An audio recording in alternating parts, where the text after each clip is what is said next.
이상입니다. 오늘 우리에게 주시는 하나님의 말씀은 사도행전 7장 44절부터 53절까지의 말씀입니다. 사도행전 7장 44절부터 53절까지의 말씀을 우리 한 절씩 교독하시겠습니다. 광야에서 우리 조상들에게 증거의 장막이 있었으니 이것은 모세에게 말씀하신 이가 명하사 그가 본 그 양식대로 만들게 하신 것이라. 우리 조상들이 그것을 받아 하나님이 그들 앞에서 쫓아내신 이방인의 땅을 점령할 때에 여호수아와 함께 가지고 들어가서 다윗 때까지 이르니라. 다윗이 하나님 앞에서 은혜를 받아 야곱의 집을 위하여 하나님의 처소를 준비하게 하여 달라고 하더니 솔로몬이 그를 위하여 집을 지었느니라. 그러나 지극히 높으신 이는 손으로 지은 곳에 계시지 아니하시나니 선지자가 말한 바 주께서 이르시되 하늘은 나의 보좌요 땅은 나의 발등상이니 너희가 나를 위하여 무슨 집을 짓겠으며 나의 안식할 처소가 어디냐. 이 모든 것이 다 내 손으로 지은 것이 아니냐 함과 같으니라. 목이 걷고 마음과 귀에 할례를 받지 못한 사람들아, 너희도 너희 조상과 같이 항상 성령을 거스르는도다. 너희 조상들이 선지자들 중에 누구를 박해하지 아니하였느냐. 의인이 오시리라 예고한 자들을 그들이 죽였고 이제 너희는 그 의인을 잡아준 자요 살인한 자가 되나니 너희는 천사가 전한 율법을 받고도 지키지 아니하였도다 하노라. 아멘.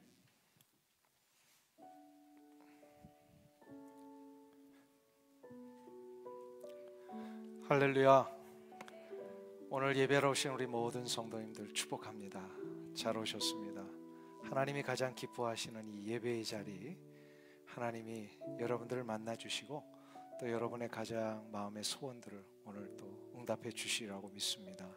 서로를 향하여서 한번 축복의 인사 나누실 때 앞뒤 좌우에 계신 분들하고 성도의 교제 나누겠습니다. 축복합니다. 반갑습니다. 주님의 이름으로 환영합니다.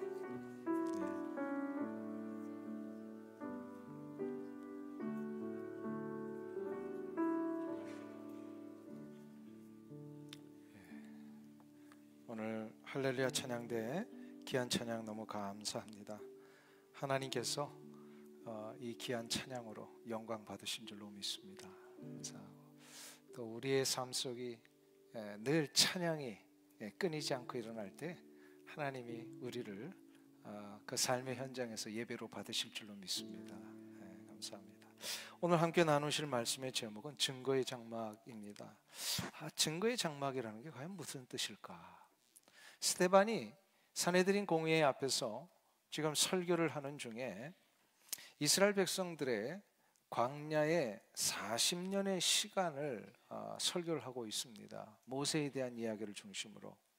근데 스데반은 이스라엘의 광야 40년 생활 중에 다른 건 다 생략하고 이 성막에 관한 설교만을 하고 있더라는 겁니다. 한번 생각해 보세요. 광야 40년의 생활이 얼마나 많은 일들이 일어나면서 크고 작은 막 사건들도 있었고 놀라운 기적도 있었고 뭐 엄청난 그 마치 뭐 영화로 하나 만들면요 어마어마한 스토리가 나올 수 있는 그런 일들이 광야 40년에 있었는데 스데반은 그걸 다 생략을 해요. 설교를 할 때. 그리고 오직 딱 하나, 증거의 장막이 있었다.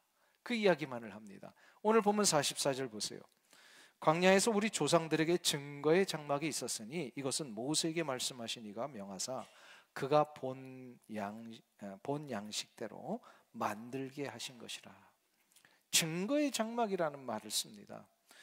증거의 장막이라고 하는 것은 증거의 말씀을 넣어둔 증거궤, 법궤가 안치되어 있는 장소라는 뜻에서 바로 증거의 장막입니다. 그러니까 성막에 대한 또 다른 표현이에요. 성막이 있는데 그 성막 안에 뭐가 있죠? 하나님의 법궤가 있죠. 근데 법궤 안에 뭐가 들어있습니까? 증거의 말씀이 있습니다. 하나님께서 모세를 통하여서 새겨주신 율법의 두 돌판이 그 안에 있습니다. 그래서 증거의 장막이라고 부릅니다. 그러면 이 증거의 장막, 성막에서 이루어진 가장 중요한 일은 뭡니까? 성막을 주신 이유가 뭐예요? 왜 이 성막을 이스라엘 백성들이 허락하셨어요? 하나님이 뭘 하게 하시려고? 제사. 지금으로 말하면 예배입니다. 제사를 하나님이 받으시려고. 그러면 제사를 왜 하나님이 이 성막에서 받으시려고 합니까? 왜 성막에서 제사를 받으시려고 하신 거죠? 그것은 제사를 통하여 저들이 죄 씻음을 받고, 죄 씻음을 받으면 하나님 앞에 나와 하나님을 만날 수 있기 때문에. 그러니까 정확하게 표현하면 하나님이 성막을 주신 이유는 인간을 만나시기 위함이셨어요. 그래서 만나는 장소다. 그래서 회막이다. 미팅 타버너클이다. 이렇게 표현하죠.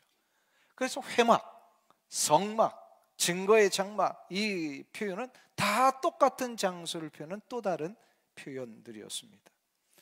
즉 성막, 회막, 증거의 장막은 하나님을 만나는 곳이라는 뜻입니다. 이게 정확하게 하나님께서 성막을 만들게 하신 가장 중요한 이유입니다.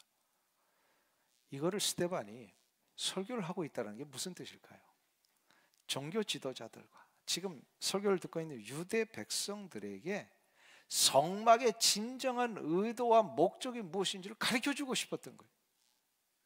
광야 생활뿐만 아니라 가나안 정착 이후에도 하나님은 이것을 굉장히 중요하게 여기셔서요, 광야 생활 동안에 계속, 그러니까 텐트죠, 말하자면 걷었다 설치했다 걷었다 설치했다 하는 이 텐트를 버리지 말고 끝까지 가서 가나안 들어갈 때도 이걸 들고 가게 하십니다. 여호수아를 통하여 들고 가게 하세요. 여호수아를 통하여 들고 갔던 이 성막이 계속해서 가나안 땅에 설치되었다가 어디까지 이어집니까? 바로 다윗과 솔로몬 시대까지 이어지는 거예요. 그것을 오늘 본문 45절부터 47절에서 스데반이 역사적인 배경과 함께 그 목적이 무엇인지를 알려주기 위해서 설교 가운데 전하고 있습니다. 45절부터 47절 한번 보세요. 우리 다 같이 한 목소리로 봉독합니다. 우리 조상들이 그것을 받아 하나님이 그들 앞에서 쫓아내신 이방인의 땅을 점령할 때에 여호수아와 함께 가지고 들어가서 다윗 때까지 이르니라. 다윗이 하나님 앞에서 은혜를 받아 야곱의 집을 위하여 하나님의 처소를 준비하게 하여 달라고 하더니 솔로몬이, 아멘. 여기 보시면 광야 40년 끝나고 모세를 이어서 뒤를 이어 여호수아가 가나안 땅에 들어갈 때까지 이 성막 가지고 갔다. 그리고 이 성막이 어디까지 이르렀다고요? 언제까지? 다윗과 솔로몬 시대까지 이르게 되었다. 근데 문제는 뭐냐면 솔로몬 시대에 이르러서 이 성전에 대한 심각한 문제가 하나 일어납니다. 솔로몬이 성막 대신에 붙박이 건물을 세운 후부터 이스라엘 백성들이 성막에 대한 하나님의 원래 의도와 목적을 완전히 잊어버리고 건물 자체에 몰두하기를 시작했다는 거예요. 건물 자체에 몰두하면서부터 생겨난 오해가 하나 있습니다. 성막, 성전을 허락하신 하나님의 원래 의도와 목적을 잊어버리니까 어떤 오해 가운데 빠지게 되냐면 성막 곧 성전이죠. 솔로몬 시대에 이르려면 성전 건물 자체가 자신들의 번영과 안전을 보장할 것이다라고 생각을 한 거예요. 별로 안 놀라시는데요, 이게 얼마나 심각한 오해인지 몰라요. 인생의 번영과 안정과 보호하시면 누가 하시는 거예요? 하나님이 하시는 거죠. 그것을 보여주는 상징적인 장소가 성막, 성전이었어요. 그런데 이스라엘 백성들은 실제로 그 하나님의 진정한 목적은 잊어버리고 건물 자체에 몰두하기를 시작을 했다는 거예요. 그러니까 마치 이런 거죠. 비유를 하면 남편이 사랑하는 아내에게 보석이 아주 휘황찬란한 보석이 달려있는 반지를 하나 선물했다고 해보겠습니다. 자, 그 반지를 준 남편의 의도는 뭐죠? 그 반지를 통해 더 사랑하고 더 정말로 부부간의 아름다운 이런 교제와 삶을 나누기 위해서 그 마음을 전하고 이 반지를 볼 때마다 우리의 관계가 더 돈독해지기 위함으로 반지를 줬어요. 그렇죠? 여러분들도 반지를 그렇게 주시죠? 그런데 이 아내가 말이에요, 정작 반지를 받아들고 나서는 남편에게는 관심이 없고 이 반지에 이제 몰두를 하는 거예요. 그래서 다닐 때마다 골치 아파 이러면서 이제 반지만 보여주고 반지가 얼마나 비싼 건지를 자랑하고 싶고, 이 반지가 자신의 무슨 마치 신분을 보장하는 것처럼 막 이렇게 여기며 사는 이 삶이 지금 이스라엘 백성들의 삶이라는 거예요. 산헤드린 종교 지도자들과 유대 백성들이 이 문제에 빠졌어요. 저들은 성전에서 하나님을 만나는 것에 관심이 없어졌습니다. 이 당시에는 산헤드린 공회 지도자들이 있었던 이 당시에는요, 성전 건물이 세 번째 지어진 거예요. 첫 번째는 솔로몬의 그 놀라운 건물이 지어졌고, 이게 이제 없어지죠. 그 다음에 바벨론 포로 돌아와서 저들이 수룹바벨에 의해서 허름한 건물을 짓니다. 근데 여기 마음에 차지 않았는지 나중에 헤롯 시대에 오면요, 헤롯이 어마어마하게 큰 성전을 짓고 있는데 이 설교를 듣고 있는 중에도 성전이 아직도 완성이 안 되고 지어지고 있을 정도로 얼마나 크고 웅장한 성전의 건물을 지었는지 몰라요. 자, 그런데 헤롯이 지어놓은 이 성전 건물을 바라보면서 이스라엘 백성들은요, 만족한 거예요. 이렇게 화려하고 위대한 건물이 우리 가운데 있다. 뭐라고요? 반지 보여주면서 이렇게 하는 거하고 똑같은 거예요. 지금 이스라엘 백성들이 휘황찬란한 이 성전 건물을 통해서 어떻게 하면 자기들의 기득권을 유대 사회에서 유지할 수 있을 것인가, 여기에 관심이 있었어요. 하나님에 대한 관심이 이제 없어요. 이 때문에 스데반이 너무 안타까운 거예요. 저들을 보니까, 영적으로 보니까 이게 얼마나 어리석은 짓인지. 그래서 51절에 이렇게 호소를 하고 있습니다. 목이 곧고 마음과 귀에 할례를 받지 못한 사람들아, 너희도 너희 조상과 같이 항상 성령을 거스르는도다. 성령을 거스른다라고 하는 말은 성전을 허락하신 하나님의 본래의 목적과 의도를 잊어버리고 자기가 옳다고 생각하고 있는 것에 이 확신에 차서 그 길로 그냥 가고 있더라는 거예요. 왜 이렇게 됐을까요? 이스라엘 백성들이. 실은 이 시점에만 일어난 문제가 아니에요. 솔로몬 성전이 지어진 이후에 이스라엘의 역사는 계속해서 이걸 반복을 합니다. 왜 저들이 이 문제에 빠졌을까요? 이거를 하나님은요, 선지자들을 통해 계속해서 일깨워 주셔서, 그 대표적인 예가 이사야 선지자 통해서요, 이사야 42장에 보면 얼마나 하나님이 답답하셨으면요, 저들의 귀는 열려 있는데 도무지 듣지 않는구나. 무슨 얘기예요? 하나님의 말씀을 듣지 않았기 때문이라는 거예요. 성전에 모였는데도 말씀은 듣질 않아요. 성전이 있는 거에 대한 황홀함에 취해가지고요, 자기들이 원하는 대로 이거를 해석해버리고 하나님의 말씀을 들으려 하지 않았기 때문에 이러한 문제에 빠졌다라는 겁니다. 믿음은 들음에서 나며 들음은 그리스도의 말씀으로 말미암는도다 그랬습니다. 분명하게 바르게 믿음 생활하고 바르게 하나님 앞에 신앙생활 가기 위해서는 뭘 해야 된다고요? 방금 읽어드렸잖아요. 로마서 10장 17절 한번 따라하겠습니다. 믿음은 들음에서 나며 들음은 그리스도의 말씀으로 말미암는도다. 그러니까 뭘 들어야 우리가 믿음이 생기고 신앙생활 바르게 한다고요? 하나님의 말씀을 들어야. 나 설교를 듣고 있는데 왜 저런 얘기를 할까? 설교를 듣고 있는데, 이거는 듣는다라고 하는 것은 무슨 뜻이에요? 설교를 듣고 하나님의 말씀을 읽고 듣고 묵상하며 어떻게 한다는 거예요? 가슴에 새길 뿐만 아니라 그대로 순종하면서 하는 걸 얘기를 합니다. 아무리 히어링이 좋아가지고요, 이걸 들어도요, 이게 삶 속에서 내가 그대로 순종하며 실천하지 않으면 그건 듣는 게 아니라는 거예요. 이스라엘 백성들이 그랬어요. 저들이 성경, 율법을 얼마나 많이 읽습니까? 그런데도 하나님의 말씀을 듣지 않았다. 하나님의 말씀을 듣지 않으면 자기 좋은 대로 합니다. 사내들인 공의 지도자들은 성전에서 하나님의 의도와 목적과는 전혀 다른 일들을 하고 있었습니다. 이게 지금 큰 문제입니다. 우리 주변에도 보면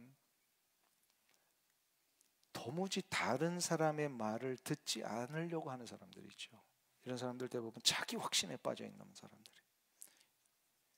이런 분들의 특징이 뭐냐면요, 남의 이야기는 듣지 않고 자기 말만 하는 사람들.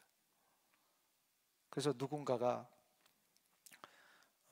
그에게 이야기를 하려고 하면은 난 그건 모르겠고 하여튼 내 말 좀 들어봐, 이렇게 하는 사람들이 있잖아요. 한국에서 그 유명한 자기 개발로 강연을 많이 하는 교수님이 한 분 계세요. 이름을 들으면 여러분들도 아실 만한 분인데, 이분이 강의 중에 제일 힘든 대상이 누구인지를 한 방송에 나와서 토로한 적이 있습니다. 누구냐면, 혹시 뭐 그런 관계된 분이 있다면 용서하세요. 그 뭐 어떤 의도를 가지고 하는 얘기가 아니까, 정부의 고위 관료에 올라간 사람들이 좀 굉장히 그 강의하기가 어렵답니다. 가서 강의를 할 때 되면. 왜냐하면 정부의 고위직에 올라간 분일수록 어떻게 합니까? 아주 경쟁에서 이겨가지고 이제 그 어느 정도의 그 성공한 위치에 올라간 분들이잖아요. 그러니까 이분들의 생각 속에는 뭐냐면, 자기가 옳고 자기의 판단은 틀림이 없어 라고 하는 이런 생각으로 꽉 차 있답니다. 그래서 이분이, 그 교수님이요, 실은 뭐 전공이라고요? 자기개발 전공이에요. 그래서 이 자기개발에 대해서 얘기를 그렇게 많이 강의를 했는데 결코 자기개발에 대해서 귀를 기울이지 않더라는 겁니다. 그러면서 이분이 이런 이야기를 해요. 작은 성공을 거둔 사람이 제일 위험합니다. 왜 그럴까요? 큰 성공을 거둔 사람들은 수없는 실패와 난관을 이겨내고 그 자리에 올라갔기 때문에 겸손하대요. 늘 다른 이들의 이야기를 들을 줄 알면 큰 성공의 자리로 올라간대요. 근데 그냥 작은 성공을 이룬 사람들은 그 분야에서 자기가 제일인 줄 아니까 자기 확신에 빠져가지고 자기 개발에 대한 필요성을 못 느낀다는 거예요. 그래서 이런 말이 있죠. 책 한 권 읽은 사람이 제일 무섭다.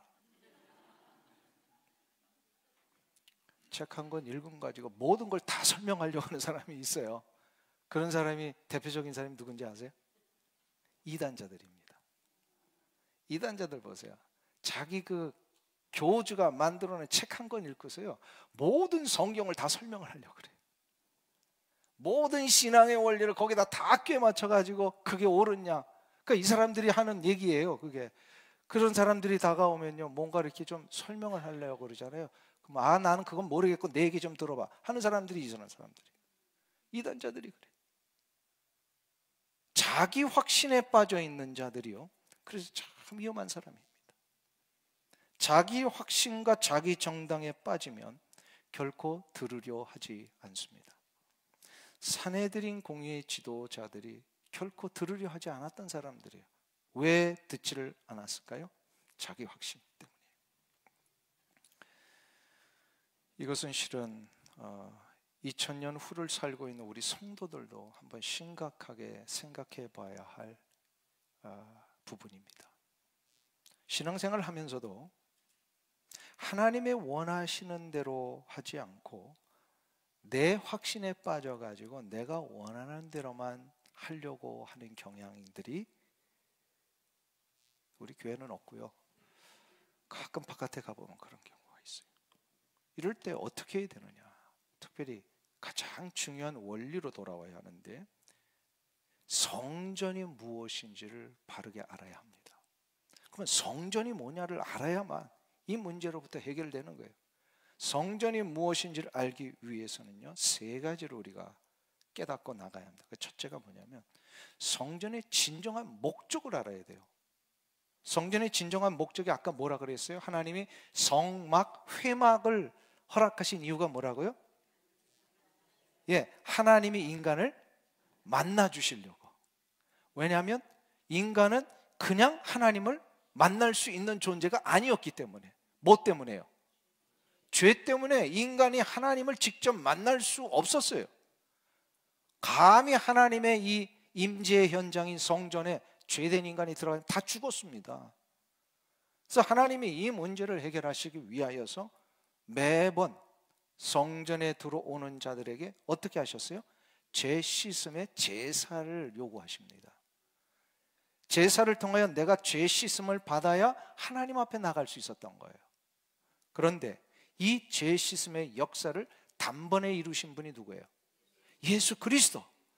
그러므로 성전의 가장 중요한 부분은 예수 그리스도이세요. 죄 씻음의 역사를 단번에 이루어 주셨으니까. 산헤드린 공의 지도자들과 유대 백성들이 무슨 짓을 한 겁니까? 실제로 저들은 성전을 그렇게 중요하게 여긴다 하면서도 정작 성전의 중심이신 예수 그리스도를 거부하고 십자가에 못 박은 자들이잖아요. 그래서 52절에 스데반이 아주 강하게 저들을 책망하는 거예요. 52절 보세요. 너희 조상들이 선지자들 중에 누구를 박해하지 아니하였느냐? 의인이 오시리라고 예고한 자들을 그들이 죽였고 이제 너희는 그 의인을 잡아준 자여 살인한 자가 되나니. 여기서 의인이 누구세요? 예수 그리스도를 얘기를 하는 거예요. 성전은 예수 그리스도를 미리 보여주는 예표였습니다. 근데 이제 저들이 해야 할 일은요, 그래서 뭐냐? 더 이상 이런 어리석은 짓에 빠지지 말고 이제 부활 승천하신 예수 그리스도를 믿어야 된다는 거예요. 예수 그리스도를 믿는다는 것은 십자가의 은혜를 믿는 걸 얘기합니다. 십자가의 은혜를 받아들여야 저들도 죄사함을 받잖아요. 그 죄사함을 받아야 저들도 성전의 참 목적대로 나갈 수 있으니까. 그 은혜로 바로 저들이 나아갈 때에 바로 성전이신 예수 그리스도를 다시금 이 안에 높일 수 있는 겁니다. 그 성전에서 예수 그리스도를 높여야 돼요. 구약의 백성들, 특별히 지금 예루살렘 성전에서 막 뭘 하려고 하는 사람들이 지금 이 원리로 돌아와야 된다는 거예요. 근데 예수 그리스도를 높이는 자들이 모여있는 공동체가 뭐예요? 예수 그리스도를 높이는 자들이 모여있는 공동체가 교회입니다. 아하, 그렇구나. 구약의 성전은 예수 그리스도 때문에 교회가 된 것이구나. 믿으십니까? 지금 이곳이 바로 예수 그리스도를 높이는 성전이란 말이에요. 교회가.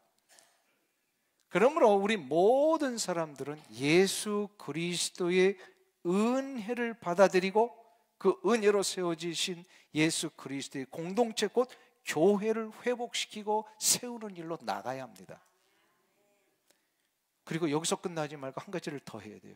이 놀라운 예수님으로 인한 죄사함의 역사, 하나님이 내리시는 생명의 은총을 누리는 것을 우리만 할 것이 아니라 어느 민족이든지 어느 족속이든지 어느 땅에 있는 사람이든지 간에 이 혜택을 다 누릴 수 있도록 가서 알려야 된다는 거예요. 가서 알려야 됩니다. 그래서 교회는 예배가 중요하고 모여서 예배하는 자들이 계속해서 하나님을 높이며 예수 그리스도의 공동체를 세워가는 게 중요하고, 두 번째로 예수 그리스도를 알지 못하는 자들에게 이것을 전해서 저들도 이 놀라운 교회를 세우는 일에 동참하게 만들어야 돼요. 이게 교회에 굉장히 중요한, 제일 중요한 거예요. 이게 전부예요. 교회는 모여서 뭐 하는 것이다?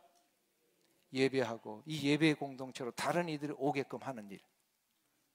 예수를 믿지 않는 자들도 다 이 자리로 와서 예수 믿고 하나님을 예배하게 하는 것. 이게 교회의 가장 중요한 일입니다. 이걸 모르고 맨날 모여서 먹고 떠들고 이런 것만 우리가 교회 하는 줄 알았는데 그게 아니란 말이에요. 교회는 뭐 하는 것이다? 예배하는 것입니다. 예배하는 것이에요. 제가 한번 소개해드린 적이 있는데요. 전라북도 전주에 가면요, 안디옥 교회라고 있습니다. 이 안디옥 교회를 설립하신 이동희 목사님, 우리 교회 오셨댔잖아요. 한번 집회에 오셨는데 이분이 그 교회 설립 때부터 지금까지 그 교회가 외치고 있는 모토가 있어요. 저는 이 모토가 가장 강력한 모터라고 생각해요. 교회. 한번 따라 해보실까요? 그 모토가 뭔지 한번 따라 해보세요. 천국은 가득 차고. 네, 좀 따라 해보세요. 괜찮아요? 천국은 가득 차고 지옥은 텅텅 비어라. 이게 그 목사님의 목회 한평생 붙들고 가신 아주 중요한 원리고요. 그 교회의 아주 중심에 서 있는 모토였어요. 제가 이 모토를 듣는 순간부터 이보다 더 강력한 교회 모토는 없구나 라는 생각을 했어요. 교회가 뭐 하는 곳이라고요? 영혼을 구원해서 구원하기 위하여 전도하고 선교함으로 그 선교의 대상자들, 전도의 대상자들이 다 그 지역에 모여서 하나님을 예배하게 만드는 일, 이게 교회의 가장 중요한 목적이라는 겁니다. 이렇게 되면요, 지옥 갈 사람 있다 없다? 지옥은 텅텅 비어야 된다는 거예요. 이보다 더 강력한 게 어디 있을까? 이것이 정확하게 성전의 목적입니다.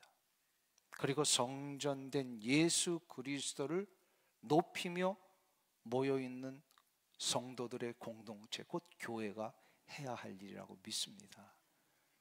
그래서 성전의 진정한 목적이 뭐라고요? 예배와 또 예배에 많은 열왕의 사람들이 이 예배의 자리로 나오게 하는 것. 아멘.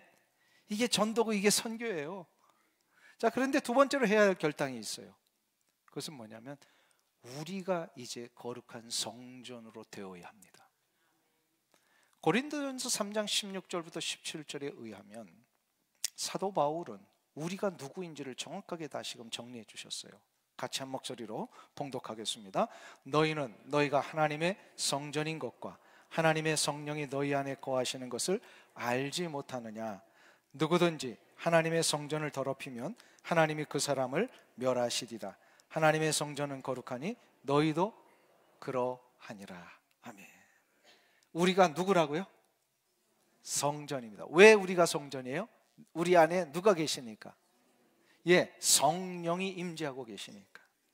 그래서 하나님의 영이 계시기 때문에 우리의 육체, 나의 육체와 나의 영혼은 성전이 된 겁니다. 그러면 우리 믿는 그리스도인 예외가 없이 모두가 다 성전된 육체를 가지고 있기 때문에 이 성전된 육체를 거룩하고 정결하게 해야 합니다. 우리 육체를 정결하게 해야 돼요. 그러므로 우리 그리스도인 더 이상 우리의 육체와 인격을 죄 가운데 내어주어서는 안 됩니다. 아까 읽었죠? 성전을 더럽히는 죄는 어떻게 된다고요? 우리 17절 다시 보세요. 고린도전서 3장 17절 같이 읽습니다. 누구든지 하나님의 성전을 더럽히면 하나님이 그 사람을 하나님이 멸하시겠다 말씀하십니다. 아주 너무나도 심각한 말씀이에요. 그러므로 하나님의 전을 더럽히지 않기 위하여 우리가 늘 노력하고 거룩하고 정결한 삶을 살기 위하여 내 육체와 내 영혼과 나의 말과 나의 생각까지도 거룩의 역사를 이루기 위해 노력하고 또 노력해야 돼요. 말을 할 때도 그래서 거룩하고 정결한 말을 해야 합니다. 우리 그리스도인들은요, 농담을 안 할 수는 없지만 농담을 해드려도요, 거룩한 농담을 해야 돼요. 막 세상 사람들이 하는 것처럼 막 상스러운 농담, 더러운 농담, 거짓된 농담, 막 음담 패설 이런 거 하면 된다 안 된다? 그거 하면 어떻게 된다? 고린도전서 3장 17절 멸하시리라. 이걸 모르고 그냥 막 함부로 막 더러운 말 했었잖아요. 우리는 정말 경각심을 가져야 돼요. 거룩한 말, 듣는 것도 거룩한 거를 들어야 됩니다. 우리가 들으면 어디로 갑니까? 마음에 새겨집니다. 우리 인격에 영향을 미칩니다. 그러므로 듣는 것도 거룩한 걸 들어야죠. 더러운 거, 상스러운 거, 정죄하는 거, 남을 막 이렇게 비난하고 막 이렇게 뭐라 하죠? 요즘 막 뉴스들이 다 그런 것만 나오잖아요. 안 좋은 것만 자꾸 나오잖아요. 그래서 저는 뉴스를 잘 안 봅니다. 실은 잘 안 봐요. 너무 그냥 거칠고 폭력적인 것만 자꾸 막 얘기를 하니까 잘 안 해요. 자꾸 나도 막 싸나워지는 거예요. 그런 걸 듣다 보면 우리 듣는 걸 잘해야 돼요. 듣는 걸 잘해야 돼요. 뭘 들어야 된다고요? 거룩한 거, 정결한 거, 좋은 거, 남을 높이는 거, 존중하는 말, 살리는 말을 들어야 합니다. 나도 살리는 말을 해야 되고 듣는 것도 살리는 말을 들어야 나의 육체와 영혼이 거룩한 성전으로 정결과 거룩을 유지할 수 있어요. 사랑하는 성도님 여러분, 나의 육체는 뭐다? 거룩한 성전입니다.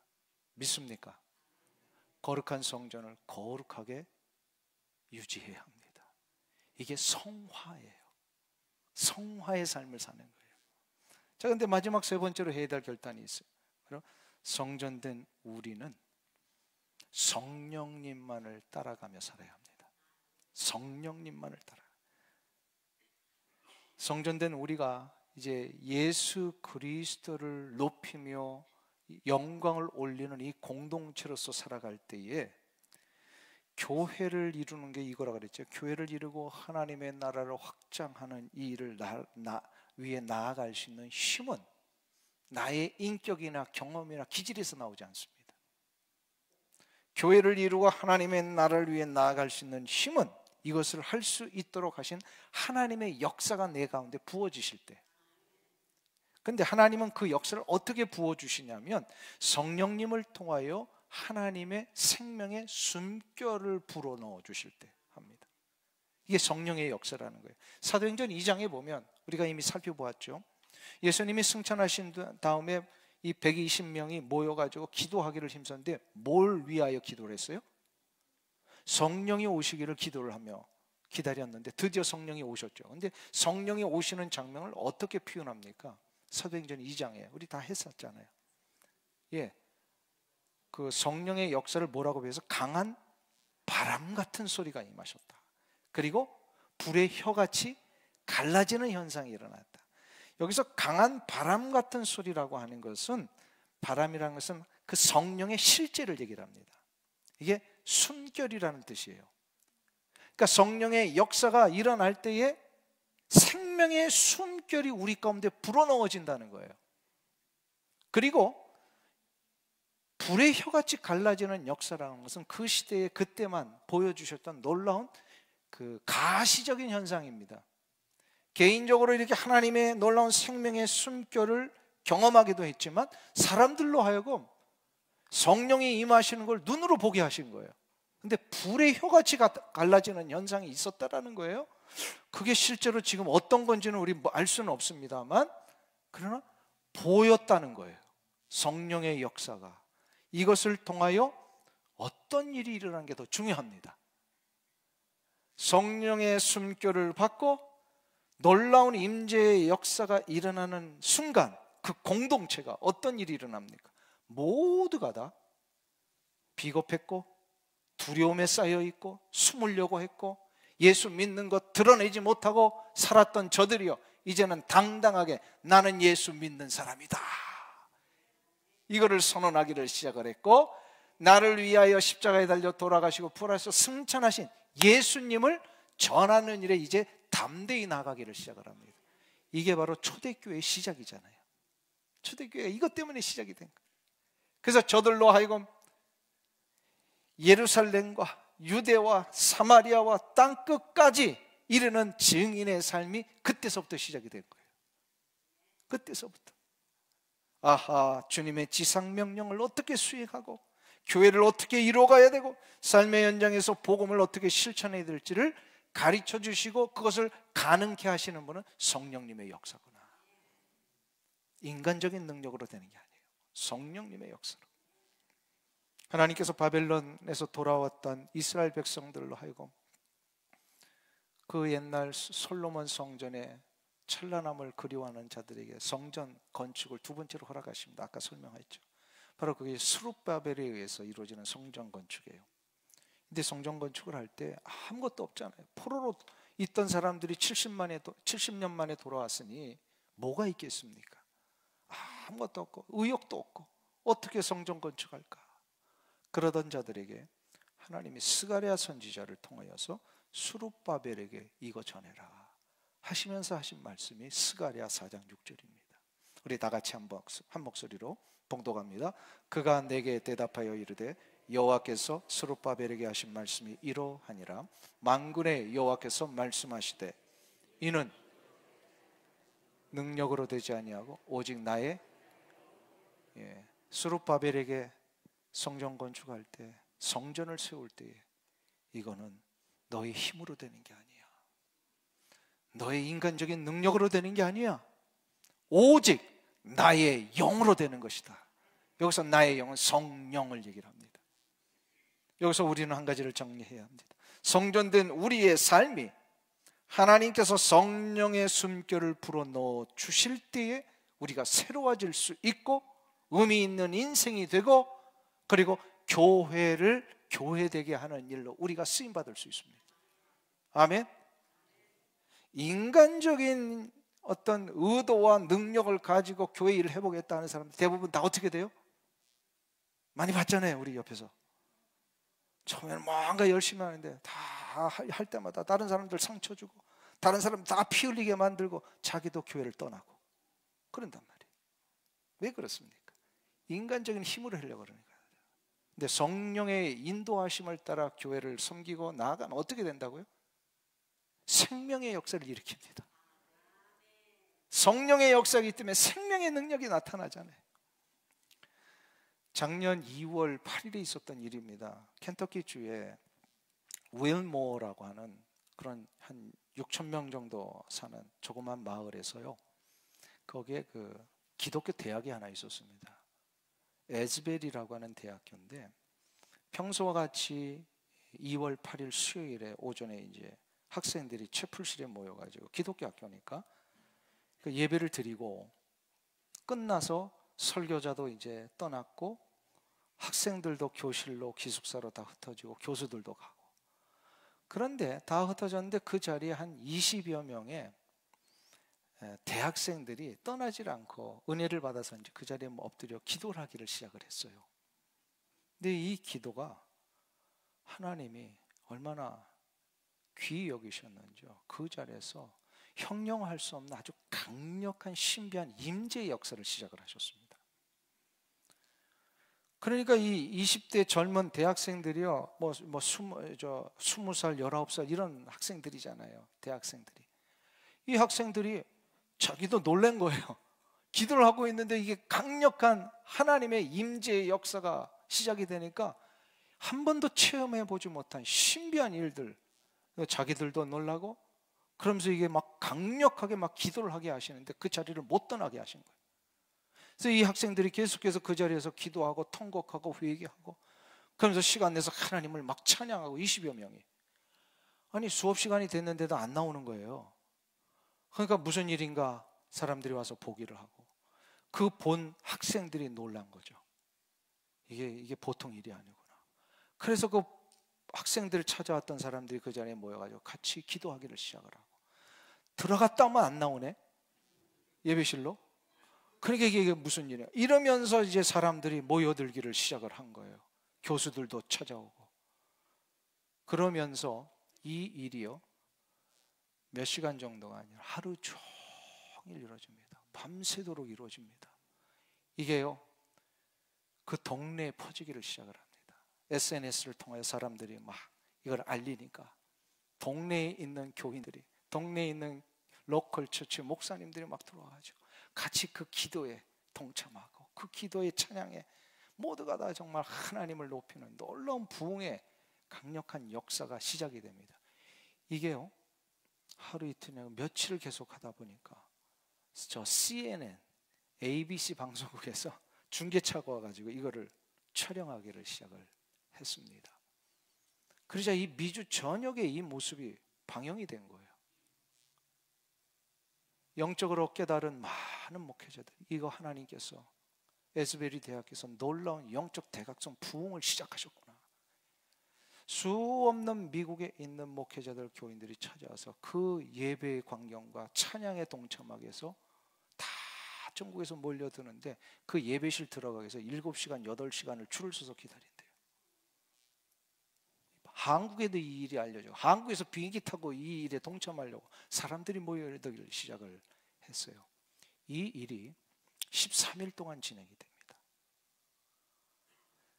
23일 동안 거의 수만 명의 사람들이, 그래서 그 지역이 막 난리가 난 거예요. 차를 댈 수가 없고. 어마어마한 붕의 강력한 역사가 에즈베리 대학교를 시작으로 거기에 도전을 받아 저 말레이시아에 있는 어떤 신학교에서 기도의 운동이 일어나고, 저 아프리카에서 이 모습을 보고 기도의 운동이 일어나고, 그런 일들이 작년에 있었습니다. 제가 이 이야기를, 저도 그 영상을 직접 보면서 너무 감동이 됐어요. 어떻게 이런 일이 일어날 수 있었던 것일까? 어떻게 그 젊은 대학생 19, 20살 되는 학생들 20여 명을 시작으로 이 놀라운 영적 대각성 부흥이 일어날 수 있었던 것일까? 그것은 힘으로도 능으로도 된 것이 아니라 오직 하나님이 불어넣어 주신 성령님의 역사를 따라갔기 때문에 그렇습니다. 언제 어느 때 성령님이 우리를 강력하게 역사하실지 모릅니다. 그때 우리가 순종하면 역사가 일어납니다. 그래서 우리의 마음속에 선한 감동이 일어날 때는요, 틀림없습니다. 그 성령님의 역사예요. 예배 시간에, 설교 시간에, 혹은 말씀을 읽는 중에 나에게 어떤 선한 감동을 주시잖아요. 그럼 그 성령님의 역사임에 틀림없어요. 그 순종을 하는 순간 생각지도 못한 놀라운 일들이 일어난다는 거예요. 믿으십니까? 그래서 어느 날 갑자기 설교 속에 내가 올해 선교를 좀 한번 가봐야 되겠다라는 마음이 일어나면 선한 도전이에요, 아니에요? 이거 선한 도전입니다. 이거 성령님의 역사일까요, 아닐까요? 이게 역사인지도 모르고 다 지나가셨으니까 그런 거예요. 지금 이게 다 성령님의 역사란 말이에요. 거기에 순종하면 어떻게 된다고요? 생각지도 못한 놀라운 일들을 나를 통하여 이루어 가신단 말이에요. 믿으십니까? 그러니까 늘 하나님께서 그 숨결을 불어넣어 주실 때 그걸 탁 받아야 돼. 다 받고 그 받는 순간 황폐해지고 구멍 뚫려 있던 나의 인생에 회복이 일어나고요, 인생의 구멍이 막혀지고 성령님의 이 놀라운 역사 때문에 삶의 의미와 회복이 시작이 된단 말입니다. 믿으십니까? 허락하신 우리 교회가 주님의 성전으로 성령님의 인도하심으로 계속해서 세워져 가기를 주의 이름으로 축원합니다. 이 일에 여러분들 모두가 다 함께 순종하며 나가시기를 주의 이름으로 축원합니다. 기도하겠습니다. 자비하신 아버지 하나님, 우리 주 예수 그리스도를 믿는 우리가 성전임을 이제 우리가 알았사오니 우리를 거룩하고 정결한 삶으로 인도해 주시옵소서. 하나님의 몸된 교회와 하나님의 나라를 위하여 나아가는 일은 힘으로도 되는 것이 아니고 능력으로 되는 것도 아니고 오직 성령님의 강력한 역사하심을 따라 되는 것임을 믿사오니 우리에게 성령의 숨결을 불어넣어 주실 때에 깨닫고 순종하여 하나님이 이루시고자 하는 놀라운 일에 우리 모두가 쓰임받게 하여 주시옵소서. 예수님의 이름으로 기도하옵나이다. 아멘.